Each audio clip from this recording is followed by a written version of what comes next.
What is up, everybody? Welcome back after the long Labor Day weekend. Adam, how are we doing? We're good. I feel kind of rested. How about you? It's game week. No, I know. I feel rested, ready to go. I think we get those 3-4 days off there from practice and kind of let your body reset. So I'm ready to go. Finally, game week. Finally, it's game week. Yeah, it's been we've documented it was a long training. It's been a long training camp. The 85 is powered by Ankin Law, injury law made personal. They're here to help. Visit ankinlaw.com to learn more. So what do you do on a Labor Day weekend when you get some time off? Yeah, so we got off Thursday after we had a little walkthrough deal and workout on Thursday. So took some time. We hung out with my fiance Thursday night. Friday kind of hung out all day. I golfed with my brother, so got out on the course a little bit, which was good. Don't ask me what I shot because it wasn't as good as what I had when I was leaving the summer. But okay, so what's a bad round for you? I shot a 90. So Jesus. I'd love a 90. Yeah, I'd like to be like in the mid-low 80s. That's kind of where I'd like to be. But I take it. I was swinging all right. It definitely could have been better, but it was fun to get out there. And then Saturday, me and my fiance, we spent the day at the Peninsula. The hotel. Oh yeah. Right on Michigan. They only have 3 of them in the U.S., which I did not know. I didn't know that. So either. There's one in New York, Chicago, and then Beverly Hills. So we did like a little spa day there, which was a lot of fun. So we got lunch, spa, and then dinner. So yeah, that was really nice. That was a good day on Saturday, and then watched the rest of the college football games, which was a lot of fun. Good to see the Irish win, and then Sunday just kind of vegged out and watched the games at night. So yeah, it was a good little weekend there. Then we came back on Monday, a little bit of a workout walkthrough deal, just kind of prefacing some things that we might have in for the week. And today's our official off day for the week, and we'll get back at it tomorrow with a full Wednesday. And the big news, which we got to get off the top here, you were named a captain by your teammates. Yeah. No, it was voted a captain, I should say, by your teammates. Yeah. First of all, just honored to have that title. I was talking. I was actually pretty emotional about it afterwards. It's just unbelievable. I think growing up, there was 2 things I wanted, and that was to win a World Series with the Cubs. So maybe I'll do that at some other point. And then the other thing was to win a Super Bowl for the Bears. And to be in the position I'm in now and to be elected captain for my hometown team is just unbelievable, and it's just such an honor. I remember when I signed my deal last year, and that was a cool feeling. Not for monetary reasons or anything like that, just because you had a team and an organization that drafted you and wanted to keep you around, and so that was a really cool moment. But to be elected captain for the team supersedes anything that I've done so far professionally. So just an absolute honor, and I'm really looking forward to leading the guys this year and being part of that captain group. We got a lot of good leaders in that group, and excited about where this thing is going. Yeah. Well, first, just how cool is it with the C on the jersey? Yeah. That's it's got to just be a little cool feeling when you just get to see that. It's just a dream come true. Really, it's unbelievable. I have Kyle Rudolph's jersey from a couple years ago when he was with the Vikings that has the C on it that we did a jersey swap with, and I just thought that was the coolest thing to have the C tag on your jersey. So now that I'll be able to have that on Sundays, just really special, and something I definitely won't ever take for granted.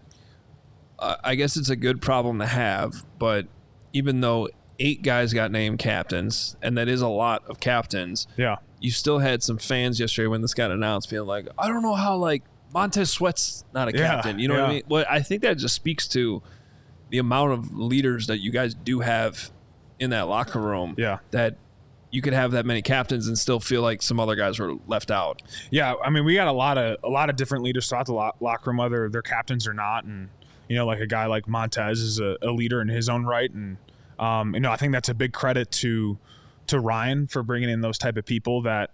We got a bunch of different, like I said, leaders throughout the locker room, and that's a huge credit to Ryan for the guys that he's brought in, the type of personalities that he's brought in, and then obviously a huge credit to Flus for installing the culture that he has, the past couple of years. So we got a lot of guys that are really bought into what's going on here, and I think everyone really sees that, and we got a lot of high character dudes in our building. So I think for anything, that's why we're going to be successful this season, is because of the type of people we have and the type of character that's on our roster.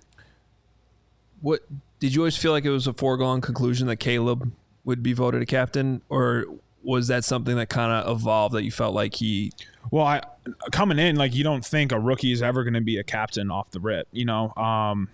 That's not something that you even expect them to do. You want whatever rookie's coming in, whether it's Rome, Caleb, to come in and be willing to learn, taking the playbook and really worry about themselves for that moment. Not necessarily be a guy that's having to do all those leadership roles, because that does take a lot, and you got to be on your P's and Q's with everything else if you want to be like that. But Caleb just has those natural leadership qualities, and it's hard to get away from that, and that remained evident throughout the OTA period and then coming into training camp, and how he handles himself, how he talks to the guys on the team, how he presents himself in meetings with coaches and the rest of the leaders, and guys are really drawn to that, and guys see that. So really cool to have him be voted on as captain as a rookie. I think it just speaks to his character, to who he is, and how he embraces him being the quarterback of the Chicago Bears.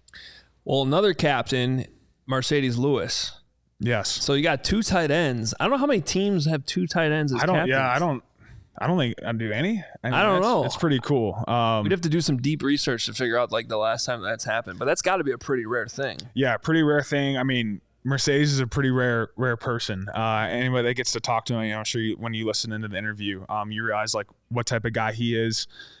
The highest of characters on the team. A dude that carries himself in the way that everybody should be looking after. He's a true pros pro, and there's a reason he's going into year 19 at this point, and he's done it for a long time and done it really well for a long time. So cool interview with Marcedes here, and it's been cool for me to really learn from him these past couple of seasons, and it's been awesome to see him develop. I was a fan of his when I was growing up as a kid, and to see him, how he's developed to the tight end he is today and how he's developed his game has been really cool. So but Marcedes is an all-time leader for this team, and we're glad to have him. All right, well, let's let the people hear this interview. Full disclosure, it was recorded before the captain thing was all figured out, but yes. It's really, I don't know how many people, we talked about this actually a few weeks ago, like I don't know how many people really hear from Marcedes too much, right, and like really understand like how deep he can really get. Yeah. And this is a really cool conversation. Like I mean it, like hearing you guys go back and forth on just how what he's done to stay in the league is incredible. I think everybody's going to really enjoy this. So here's Cole talking to Marcedes Lewis. All right, Sadie, appreciate you coming on, my man. Something new I'm doing this year. Going to have some guys on the podcast here. These are guys I worked with last year at CHGO, and wanted to kind of give a perspective to the fans as to what we go through every day, who we are as people, and so just kind of a different way for fans to engage with us. And starting off with you and talking to some other guys, it was cool to see all the guys that want to be part of this. So it should be a lot of fun this upcoming year. But for me, I was so excited when I got the news that we were getting you back for this year, for year 19. So kind of wanted to ask you what went all into that. First of all, deciding to come back for another year 19, and then deciding to come back here to Chicago. What were some of the attractions of doing that? Yeah, so, I mean, obviously, coming over last year, we had Luke Gessie, who was with me in Green Bay. And so he had a big hand in getting me here last year. And, obviously going through a season where we didn't win as much as, we would like, but I felt like there were reasons to come back as far as how we battled. And I think the second half of the year kind of opened my eyes, right? Because at any point we could have just tucked it in and was like, forget it. This season is so far gone. Why even come into the building? But it was just the atmosphere, obviously being in the room with you and watching your development over last year. And then obviously our tight end coach, Jim Dre, is amazing. So it's really a no-brainer for me. Going into the offseason this year, I already had in my mind that I wanted to, come back for 19. And like you and I have talked before, I'd love to retire after 20. I think that's the magic number right there. And so for me, it was just about getting, staying in shape, cutting down some weight, and then just waiting on that call. And, I turned 40 in May. The Bears didn't have to, sign me in June. They could have waited all the way until August. And so that meant a lot for me, or a lot to me, for them to do that. And you know how it is. I mean, well, actually, you don't. I'm 40, so it's one of those things where the front office, like, they don't know what they're getting, right? Like, I could have just got fat and didn't care. I mean, they really just, offered me blind. And to me, that meant a lot based on what I put on film last year, and them, understanding the person that I am and how consistent I show up every day, and how much I really love this game. So, and as far as me coming back to Chicago, is really a no-brainer. There's about a handful of teams that reached out, trying to figure out, where my thoughts were on, continuing to play, or if I was going to hang them up. And, my answer to them, and also through my agent, was that Chicago is best case scenario for me. And, sooner than later, they ended up hitting me back. And so I'm just, excited to be here. Obviously, another year with you, and helping you and being beside you, and your development, and watching you do your thing. It's definitely been a blessing, and one of those memories that I'll keep with me until for the rest of my life. So it's a good thing, me being here, man. Yeah, I mean, I look back on the guys that I've been with, whether it's been with you, with Jimmy, Robert last year, who's gone through things. Ryan Griffin, I don't know if you've ever ran into him, who was with New York and Houston for a while. But just so many different guys that I'm able to pull from, may be able to learn from, and to see the way that all you guys have worked to get where you're at in your career is pretty impressive. Now, I can't imagine though. You came into this going, I'm playing, 20 years of NFL football.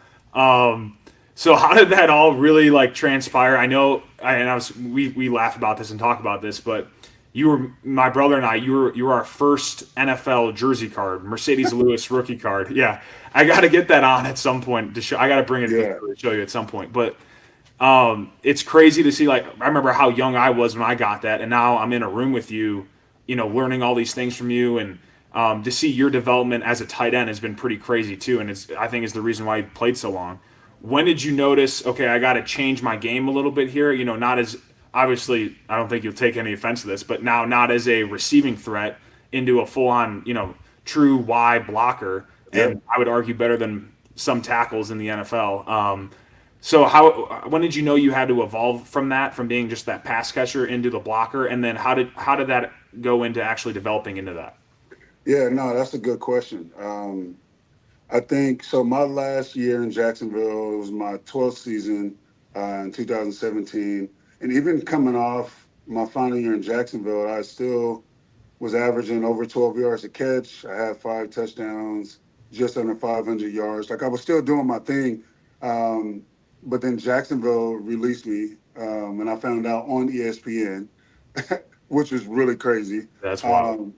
And so I think that period of time from when I got released in February all the way until maybe right after the draft, I was really contemplating on retirement, and, just sorting everything out in my mind, because I was really just in shock of the whole thing, that, how it went down in Jacksonville. And I remember having a conversation with my mom, just like, man, I think, the family's good. I've had a really good career. Like, I got all the records in Jacksonville. I'm a pillar in the community in Jacksonville. Like, I've fulfilled this space in my life as far as playing football went at that time. And my mom was just like, nah, like, basically shut all of that down. She was like, do you still feel like you can help a team potentially win a championship? I said, yeah. She was like, do you still feel young, and you still feel like you want to, wake up in the morning and go to meetings and be present in those meetings? I'm like, yeah. She's like, well, what are you doing? Why are you even thinking like that? And I was like, you know what? I was like, all right, I'll hold off for a second, right? And then so literally 2 weeks after that conversation I had with my mom, Aaron Rodgers called me, and Aaron called me and was like, hey, big dog, like, I think you'll be a pivotal piece here. Like, I don't know, what you have going on, but you would be a good fit here. We just got Jimmy Graham. You spoke about him earlier. Yeah. We just got Jimmy Graham. Like, I think, this will be a good fit for you. And so I'm like, let me think about it.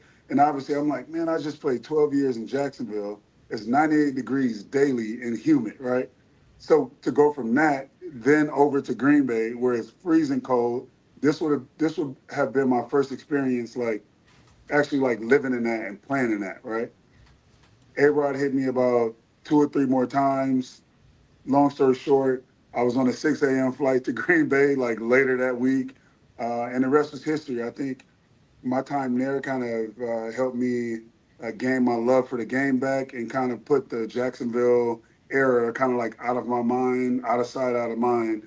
And I was able to go to Green Bay with a clean slate, with the appetite to learn again and just really become a student again. And I, got my love for the game back. And, the rest was history. I ended up obviously being here, and it's just been amazing being a part of the league since 2006, watching all the ebbs and flows of the league and how much it's changed. Even like blitzes are called different. Plays, like I've had so many coordinators, so many head coaches. Like I've seen so many things that like now when the coordinator is going over install, I'm literally like, I've seen this and it used to be called this. So I literally in my mind I'm Yeah, going through like we were talking about that the other day. That was funny. Yeah. yeah, and I'm going through like a Rolodex of things, like trying to, you know, learn it faster because I've already been through it. It's just, getting the names right. But it's just been a blessing, man. I can't, I like how we talk about it all the time. I'm just very grateful for the opportunity. And I think, this is still part of my purpose, waking up in the morning at 40 years old, Mm-hmm.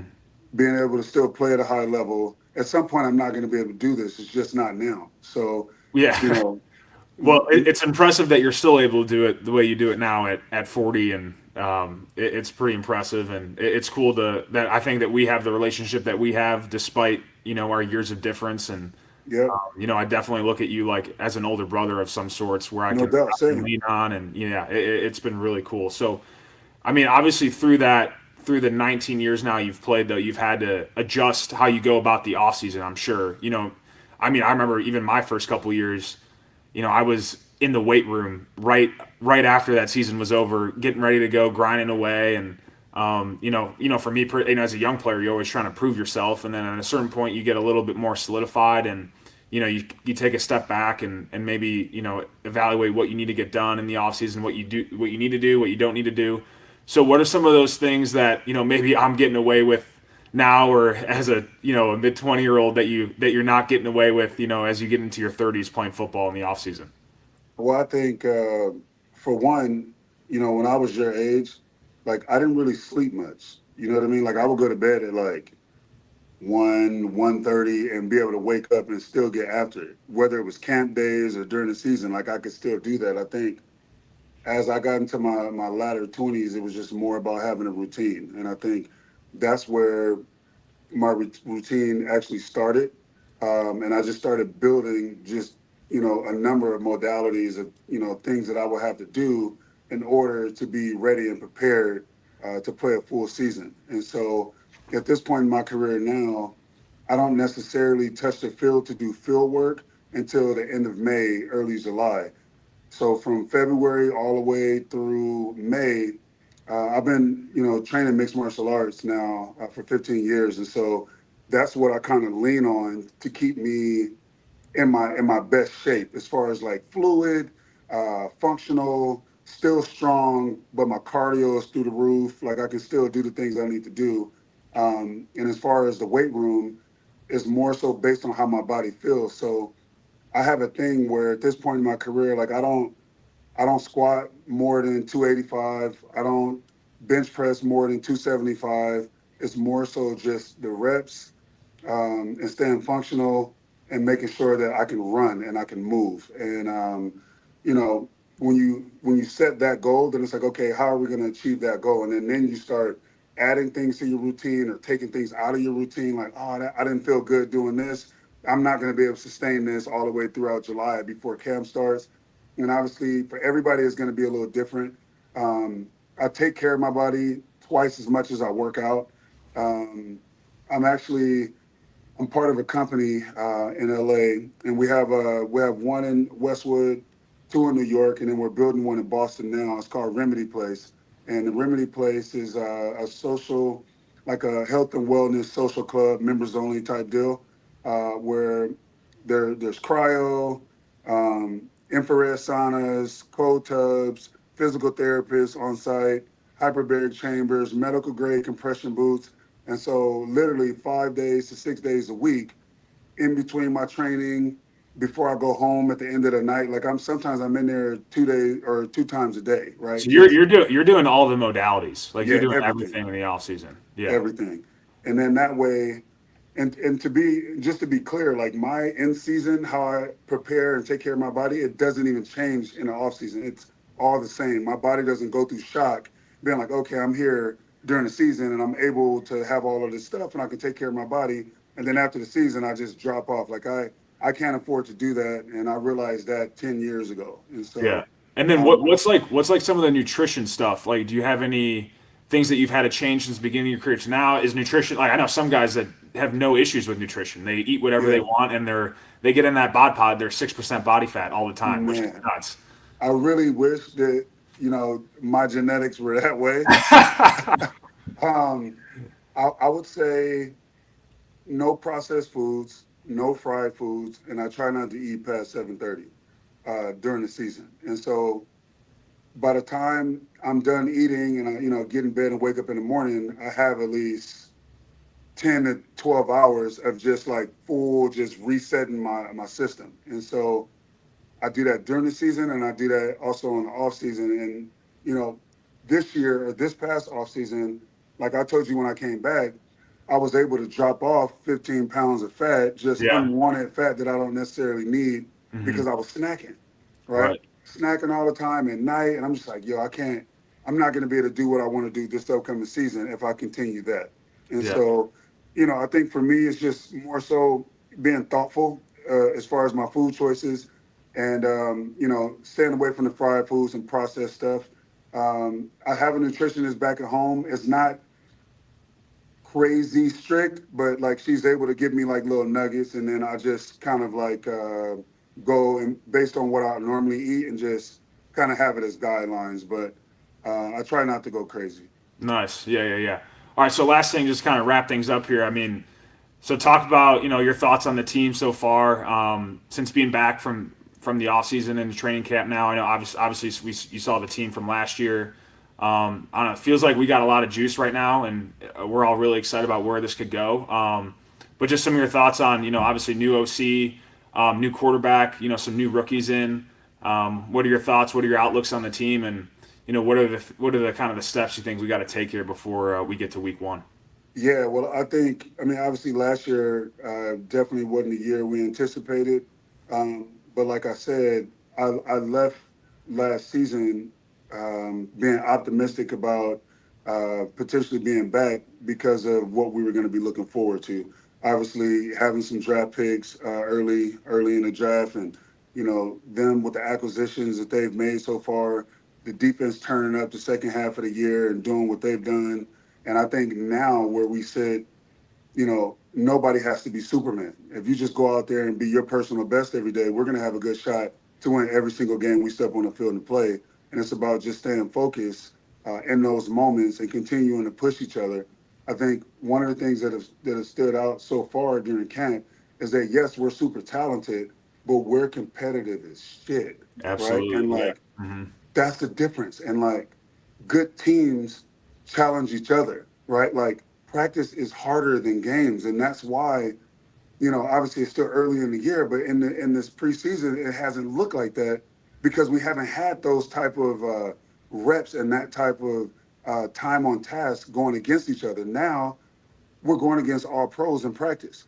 And so we're getting all the looks that we need in practice. So when a game comes, it's just, we're out there just carrying it over, right? And so I'm confident in that. And, basically our preparation and what we're doing in practice is going to get us to where we need to be. And obviously with, Caleb coming in and how he's been able to take this thing by the horns and just be a light, like he's just been super impressive how he carries himself. He's an actual dude. He's not somebody that's arrogant. You can actually have a conversation with him. And he's a guy that wants to be great. He takes coaching, and it's been a joy to watch. And it makes me want to be my best for him so that he's actually able to go out there and really just do his thing. And I think if all of us have that attitude with being just our personal best, it's going to make it easy for this rookie quarterback to come in here and do what he's been used to doing. And that's making plays and scoring touchdowns. And that's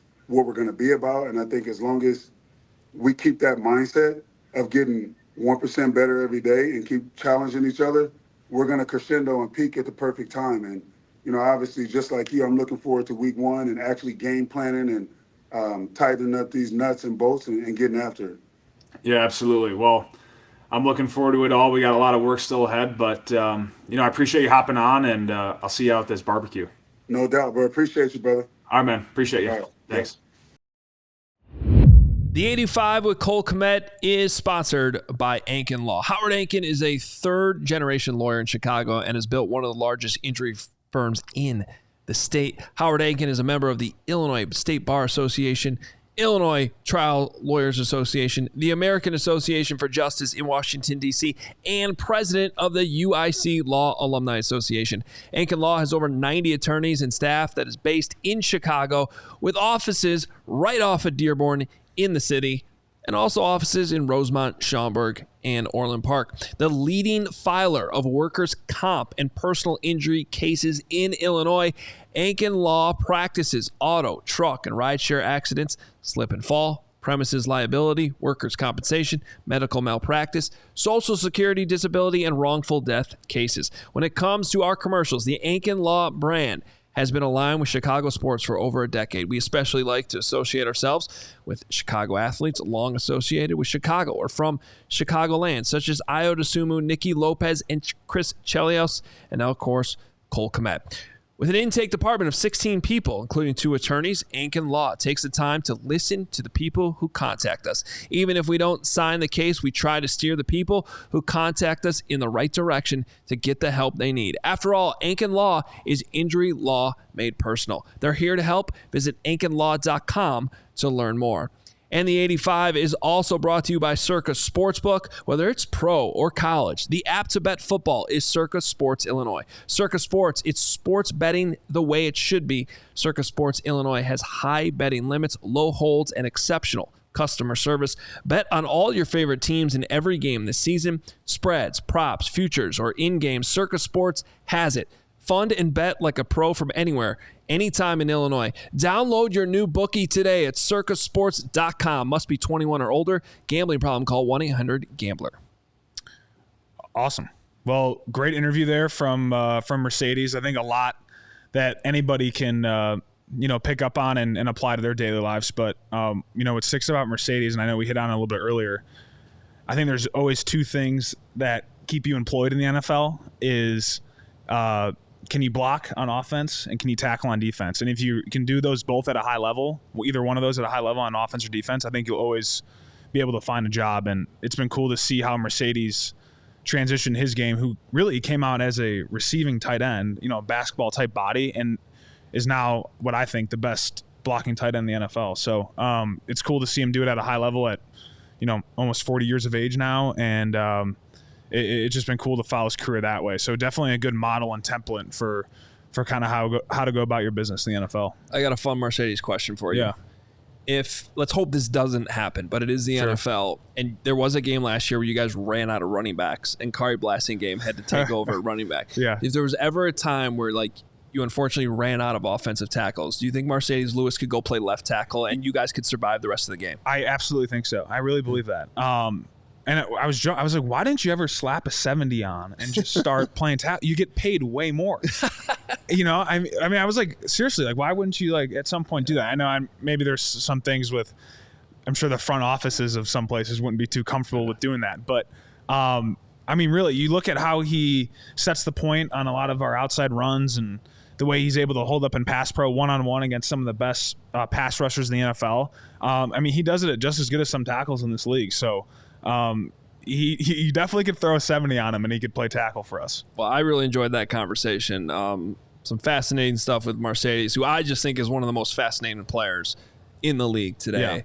Yeah. And I think it's really cool that he was also named a captain with you. So that'll be fun to follow. Obviously, hopefully he doesn't have to play tackle at any point, but maybe you guys can at least get him another touchdown this season. Yeah, we got to get Big Dog. I always say whenever we were in the walkthrough one of the other days and Marcedes was in and we checked to a player, I think, and he had like a deep corner route. He doesn't usually run the deep corner routes, but we're just, in camp going through the plays and very similar to the one that I caught against Buffalo on the sideline. Yeah, but we're just in a walkthrough and I'm whispering to Austin Reed, Caleb's taking the snap, and I'm like, Big Dog's getting out here, and you know what it is. When the dog gets let out of the pound, you got to give him his bone. So he started running, and Caleb ended up like dishing it down to DJ on the flat, and we all went, oh, because he didn't throw it to Big Dog. Caleb's got to learn there. Yeah, you got to throw it. You got to throw it to Big Dog when he gets out. And when he gets let out of that pound, you got to throw it to Big Dog. Got to throw it to Big Dog. That's awesome. All right, so we are here. It is game week. The real deal. I am curious how your mindset changes, especially. So we're recording this on Tuesday. Tomorrow's Wednesday, like the meat of the week, starts right there with your installs, everything you need to know from scouting report standpoint. I know you guys are probably a little ahead of the game here because it is week one. But how's your mindset change now that we're here? Yeah, well, now you're getting opponent specific on things. So now we're obviously detailing things up and game planning things specifically for Tennessee with the defense that they run, with the personnel that they have. So it changes things a little bit, whereas in camp you may just be really installing an offense, a generic offense, and getting plays in and getting reps that way. Now we're going to be game plan specific in terms of creating matchups and trying to get to, certain run or pass plays that we want to get to in certain situations. So that's kind of how it shifts in terms of preparation for the week. I'm a old school in this, I guess you could say, and I'm still a believer that the game is won throughout the week and how you practice. And our two big days are Wednesday and Thursday, where we get the pads on Wednesday, kind of, establish our physicality for the week. And then Thursday we'll take the pads off into shells. It'll still be a good fast-paced practice, getting a lot of good reps in. And then Friday, which is what we call Fast Friday, is where we'll be quick with it. It'll be a quick in and out practice, do some red zone stuff and kind of, just fine tune and detail some of the things throughout the week that we've been doing. But I think the big thing is how you practice during the week is a big deal in terms of how you're going to perform on Sunday. I'm a huge believer in that, and I like getting those reps that I'm going to be getting in the game, getting those looks. So that scout team plays a big role in that, and the role that those guys have. But now it's go time. So this is what we've been waiting for what it seems like an eternity throughout training camp, and now it's time to go. And I know everyone's really excited. You can feel the buzz in Chicago with the being around everybody and the excitement for the season. And I know there's a lot of excitement in the locker room for this upcoming Sunday. So should be good, and we're getting ready to roll here. That might be an area that you could provide some insight on that we don't talk about a lot, but the scout team. Yeah. There's a lot of work that goes into that. Yeah. Especially the coaches that aren't, the top of the coaching staff put in a lot of work to prep for all that stuff, get that stuff ready. And then the players got to go out there and execute what's being asked to give you guys a really good look. Did you at any point have to do a ton of scout teamwork, like early on at Notre Dame or back in high school? I did some early on at Notre Dame. Here's a funny one at Notre Dame. We were playing NC State, who the pass rusher they had my freshman year, I think it was Bradley Chubb. He's an NC State guy, right? Yeah. So our defensive guys they're obviously doing their stuff on the other field, and we're doing our thing. And they wanted a better look at defensive end. So BK, Brian Kelly, and our OC was like, Cole, you're going to go play some defensive end looks and get some pass rush looks. because they knew I played it in high school, and I was actually recruited to play defensive end at some colleges coming out. So that's a bad decision by me. Maybe I think I could have lost on money if I could be a pass rusher. But not complaining. I like where I'm at right now. But so I was like Bradley Chubb for the practice, and I'm going up against Mike McGlinchey, who's now the tackle for the Broncos, who was a first-round pick for the Niners a few years back. And, I beat him a couple times. So I did some things. And I was like, oh, wow, like you're doing pretty well. So then after practice, Harry Heastan, who was the offensive line coach at ND at the time, who was also the offensive line coach here for a little bit, had me do some one-on-ones with Mike after practice just to work some of the spin moves and all those things. So I'm doing it, and I'm like, man, maybe I did pick the wrong position. Like I should have – maybe I'll just transition over to play defensive end here. And I'm going against Mike, and, he's beaten me for the most part, but I win a couple. And who also was on a team was Quentin Nelson, and Quentin is a freak. Oh, Quentin! And Quentin was like, "Hey, line up. I wanna do one against you." And I'm like, "Oh no, like I'm not, I'm not going against you." He goes, "No, freshman, get your ass here. Like we're gonna go against each other." So sure enough, like I have to. Harry's like, "You have to go." He's calling you out. So like I go and I do it. I mean, dude takes me, puts his hand in my throat, shoves me to the ground. And I'm like, I'm done with this. I'm done with this defensive end crap. But that was a scout team moment that I remember in college. In terms of the pros, did a little bit my rookie year, not too much. But kind of going back to the theme of this is just there's a lot of work that goes in the scout team. These guys they're working their tails off. They're trying to get better at what they need to get better at, while also providing a realistic look as to what defense we may be going against that week. So, if you're going against a guy who plays a pin 9 technique, you want them to play it like that, and in terms of how they play it on film, so you get the right look. And often cases, the look that you get during the week really helps you out in the game on Sundays. Well, that's an awesome story, by the way, and also scary. Yeah, because it was terrifying. Quentin Nelson's college tape was some of the best tape I've ever watched going into a draft, and I just remember being like, I don't care if this guy's a guard. Like, who cares? You just draft this guy because he's just the absolute beast. The best play I ever saw him make was against Georgia. He did a scan back on a blitzing. I think it was a blitzing DB or nickel. And it's not his guy down in Georgia. No, it was at our place at Notre Dame. But his guy dropped back in coverage, and he felt the rotation of the nickel coming off pressure. And it's a cool clip if you guys can look it up. But he's an impressive athlete. Dude can do the full splits at 350 pounds and bench a house, and he'll run circles around you too at practice. So he's an impressive athlete. Yeah, that's awesome. By the way, the Titans have a similar. I don't want to put him at Quentin Nelson levels, but Peter Skronsky coming out of Northwestern, now 2 drafts ago.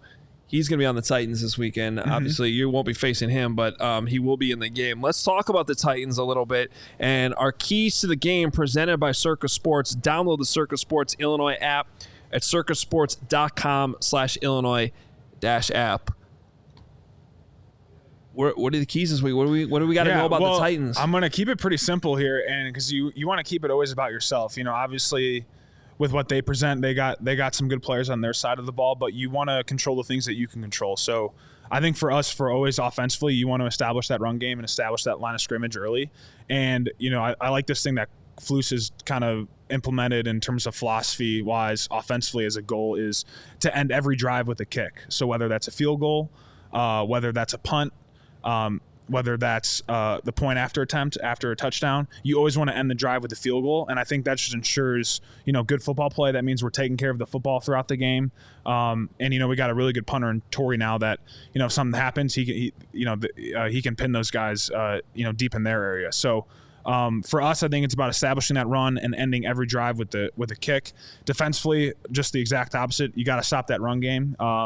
If you're able to stop the run like they have in years past, like we have in years past, it really limits what you can do in terms of the pass game as well. So that it always starts up front there. So the way our guys can play up front, I think if we can stop the run and get some early stops, it'll just create some good momentum. And then in the kicking game and in the teams, which I know you love, and it plays a pivotal role in our game. I just think, Cairo doing his thing at the field goal level, and then, Torrey showing off his leg and, all the different types of clubs that he has in his bag. So I'm excited for people to hopefully watch what he can do sometimes. We don't want to, not too many punts out there this weekend, but, I think that controlling the kick game will be big for us as well this weekend. Did you see that moment on Hard Knocks? I know you haven't been watching it terribly closely, but because Caleb came out when Torrey got drafted, and we're like, well, we're not going to need you. Yeah. Hilarious. It's great. Yeah, I saw that. Yeah. Well, when you guys went 3 and out 3 times to start against the Bengals, Torrey was like, well, hey, man, I thought you said we were going to need me. Yeah, well,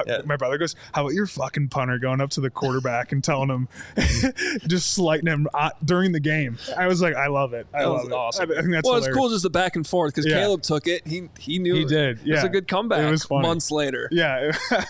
So is that new that Flus is talking that saying let's drive?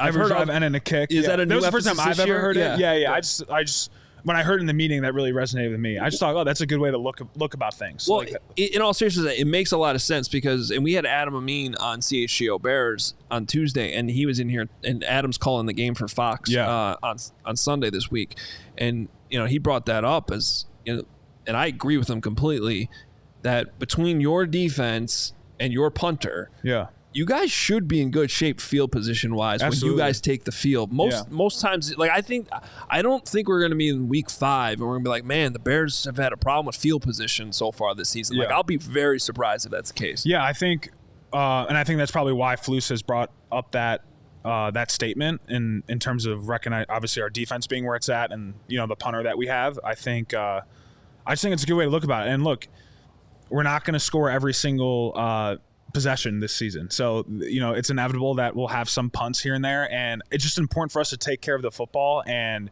know when to take our opportunities when they're there. But the main thing is taking care of that football. And, you look at like turnover margins and, if you're plus like 2 in the turnover margin, like your 80% plus chance of winning the game, like all those type of things that we need to make sure that we ensure. And if you can control the football, you control the game, and if you can control the game, you can win the game. So I think those are all really important things, and I just like how that was looked at, like ending every drive with a kick. And I think if we do that, we'll like where we're at. Yeah, well, we're all really excited that the game's coming here finally, and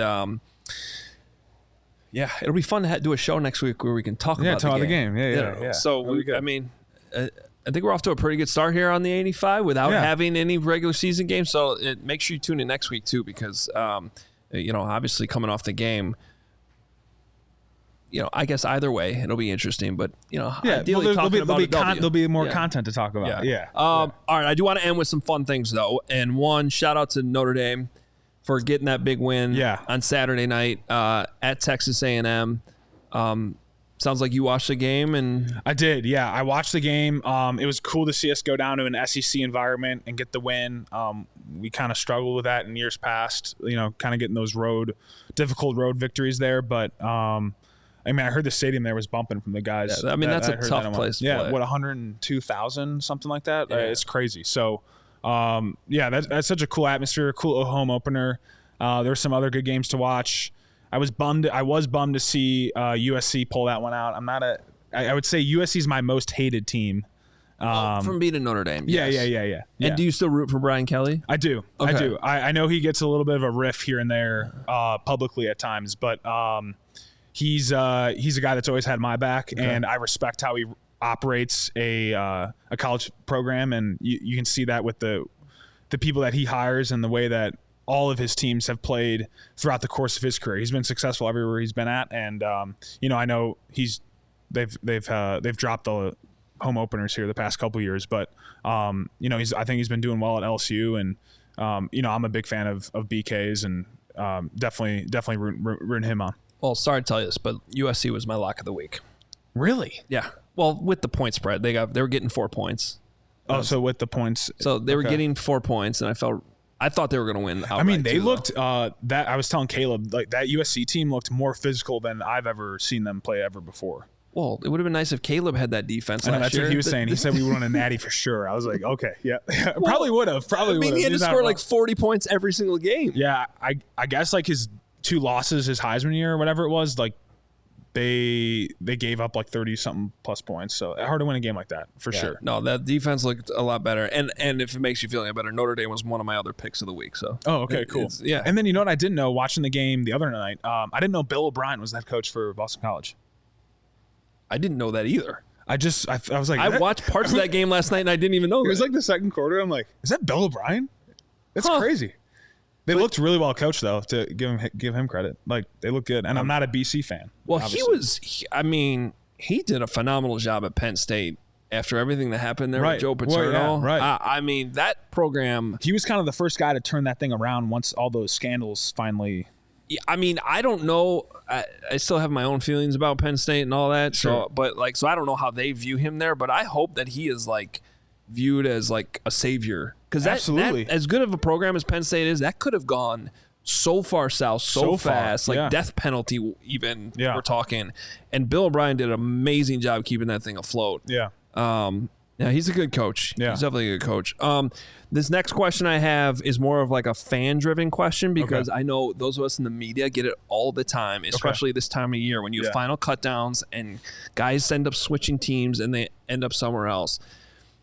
And fans get worried that if a player moves to a different team, especially a rival, they're just going to give that team the playbook. Right. And it's going to be a huge like the problem. physical playbook, you're saying. Well, not necessarily the physical, but like it they'll be like, oh, the only reason the Vikings just signed Brett Rippon is so that they could get all the dirt on the Bears. Well, just to defend my guy, that's not true. Brett played really well this offseason. So if anybody's saying that, that's not true at all. Brett had a fantastic preseason, and I'm sure it was difficult on Ryan and those guys upstairs to decide if they wanted to let him. You know, anytime we had 4 quarterbacks play really well in the preseason, which doesn't happen in a lot of places. So to have it's difficult to let go of a good quarterback that can operate an offense really well, and Brett was able to do that. But in response to your question, I still think people got to keep in mind, like, most of the league is running similar concepts. Everyone's kind of run the same stuff. It's just more so how you formate it, how you call it. So like that's where kind of the nuances come. Maybe how you detail up a route here and there, whatever it is. And sure, there's some things that guys will some OCs will have that are just unique to them, and sure that absolutely happens. So I wouldn't. That's not as much as a worry. I mean, you would, things of obviously that Brett was around for with cadence and things of those. That nature. would be the one thing I'd be worried about. Yeah, those are of that nature. Yeah, obviously those are things that we'll probably have to talk about when it comes to Minnesota week, and thinking, okay, what is he telling the defensive coordinator over there, and what are some of our cues that maybe are unique to us that he would be telling those guys. So those are the things that you more pinpoint on, and you just get those things change up pretty quickly, whether those are the signals that we implemented in camp. And Brett's a smart guy, so he'll remember all those signals, but we'll just change those up real quickly. Or not, maybe not. We'll see. But yeah, before those games, and those are the things that we talk about and make sure that we get squared away before we go and face an opponent. Because I mean, obviously Brett's got all those little details and all that info before we play them. Just in case Brian Flores is watching. Yeah, right. I do, and also, guys, the Bears don't play the Vikings like mid-November, right? And all the tape will be out. Yes. And available, for these very smart coaches to watch. Yes. So, but yeah, there is little nuances like that where I actually think that sometimes would come in play. And those things naturally change throughout the season, like you said, because after week 3, there are a lot of your stuff that you're putting out there. It's you start to develop those cues of what might be dialed up when someone gives a certain hand signal, or a guard's doing this, or a foot. He's the right foot's up instead of left foot's up at a receiver. Like those things are all picked up, and we self-scout ourselves to make sure that we're not putting that over and over on tape, and we play off that as well. So it's really nothing that you're not already seeing on tape. And I will say that's one of the things I came to appreciate the most when I started coaching, even at the high school level, is I don't think I understood how much schemes evolve even during the season. Mm-hmm. Like how much you actually, because every week it's like you got to put something new in, or take something out, or just make this change here. And by the time you're even halfway through the season, it's like, well, that looks a lot different than when we were doing this in the summer. Yeah, absolutely. And then that's why when you hear a lot of coaches, even like a Kyle Shanahan, say like, oh, every year we got a different, it's still like the same base system, but it over the years evolves quite a bit. And the defenses are evolving too. Yeah. And I think we've seen it in the past couple of years where I think points are actually down a little bit compared to, if you look back on the past 10 years, and it was going up. And the past 2 years, I think the points and games scored and yardage was going down a little bit. I mean, these defenses are good too, and these people are getting paid as well. These defense coordinators, these defensive players, these are all very good players in the league, and they're adapting as well. And now the offense has to adapt off their adaptation. So like that's just how it flows, and that's just how it all works. That's why I love football. Yeah, it's honestly, great. It's great sport. It's the best. It's the best game when you think about all that stuff that goes into it. All right, you got a question for me this week? Yeah. So just speaking of like college stadiums and all that, what's your favorite stadium to go visit in the NFL? Oh, in the NFL. Okay, otherwise it's gonna be like Camp Randall. Yeah. Because I'm a Badger. Yeah. When you've had to go to games, what was your favorite? Are you gonna hate if I say Lambeau? No, I'm not. Because that's honestly, it's my like favorite trip every year. Yeah, I'm not like that. I mean, my brother went to Lambeau for the first time and was just like, "Oh, I hate to say it, man, but that place is like special." And I was like, "Yeah, it's cool. It's cool." Now, my favorite, the best stadium I think in the league right now is US Bank Stadium. Minnesota. Yeah, that's my favorite. It's. Why do you like it? Because my reasons would probably be a little different than yours. I like it just 'cause I like the architecture of it first. I like the glass that surrounds it. I love the glass ceiling. I think it fits the vibe of Minneapolis and Minnesota perfectly. I love the locker rooms. It's super nice in there. I think for having turf, I think their turf is pretty good actually. So yeah, and I think the environment's super cool too. I mean, you feel like you're like in a Game of Thrones scene when they're doing the walkout. So I think all that stuff's really cool. But Minnesota is definitely my favorite, which is good for us because I think the guy that helped build the Minnesota one is going to help build this one. So it's super cool. That is one of the things that I've actually told Kevin Warren this already. I'm like, if you're going to have an indoor stadium, I love that the natural light comes into that stadium. Yeah. Like if you're playing a noon game there, it's kind of feels like you're outside even though you're not. Yeah, like we went there, I think it was the last game of the season one of the years, and I mean, it was like below zero, but to have like the natural light come in, it was just it was almost refreshing in a sort of way. So I think that stadium's awesome. Yeah, really cool. I would also shout out Arrowhead. Yeah, Arrowhead's you were just there. Yeah, Arrowhead's cool. I liked is it still Heinz Field in Pittsburgh? Yep. Oh no, it's not. I don't even know what it's called now. Acrisure or something like that. It's got a really weird name. It's Heinz Field. It's like it's always the Sears Tower. It's not whatever they call it now. Yeah, It's Ketchup Stadium. Yeah, yeah. So they have a cool environment, really old school. Yeah. Trying to think of others. I like the Vegas Stadium. I think Allegiant's really cool. Again, fits the vibe of Vegas to me really well. Cool location too, right off the strip. Super cool location. So yeah, but those are some of my favorites. Okay, yeah. No, that's always a fun conversation. I'm trying to think if I'm leaving. SoFi's fine in its own unique way. It's kind of a bad area. It's. I wish it was. Yeah, it is. It's sort of in like a random area. Yeah, right. Convenient to the airport a little bit though. Yeah. Yeah, no, those are probably the ones I would hit the most on that one. All right. And then I wanted to ask you this. We made our official season predictions on the CHGO Bears podcast. And you can give your want my prediction? No, I'm not going to ask you your prediction. I want you to 17-0, baby. Let's go. Yeah. Let's go. Which one of the four of us, myself, Greg Braggs, Mark Carman, Nicholas Moriano, do you think had the most wins? On the that we predicted schedule. Well, I think it's between Carm and Greg because they're the two most emotional from how I've met them. Where like I could see like Greg just being like 17-0, like we're going 17-0. I'm gonna go with Carm as the one who predicted the most wins. He actually had the least amount. What? And it was 9. He went 9-8. Nicholas Moriano had the most. He went 11-6. Okay. I knew I liked you, Nick. I knew I liked you. And did you go like game by game? Or did you just give like we're going 11-6? I had originally 10. I had originally 10 and I looked at it like Caleb's a difference maker, man. Defense. So you just added one. You don't know where that one is. You just kind of added the last game against Green Bay. It turned to a W for me. Oh, okay. All right. So 11-6 has to be playoff, right? Yeah. You can make the playoffs. Yeah, even 10-7 these days, you're good. Right. For the most part. I guess last year was 9-8, right? So I'm gonna out myself here. I went 10-7. Okay. But I've spent basically the last 2 weeks debating between 10-7 and 11-6. And it's really, to me, it comes down to can you get a win against Green Bay? Don't you think that's fair?